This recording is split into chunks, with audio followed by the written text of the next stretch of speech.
So who is the person who puts control points in? Well, there's a few different approaches. So if it's on a major project, or if you're just a small company and you don't have the skills in-house, you might get a special survey team to come in. They might come in, set up your control points, and then disappear, and that's you left with them.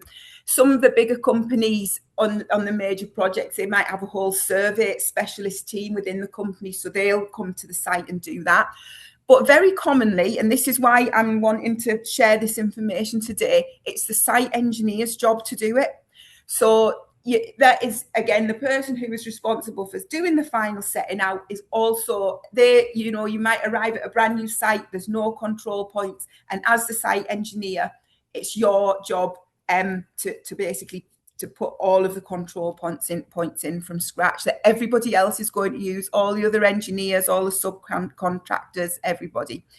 And the final is that nobody does it. And this process that I'm about to talk you through doesn't get done. And that's where I was talking about hacks and workarounds and like fudging it in and making something work. And that's why I've put a little sad face there for that.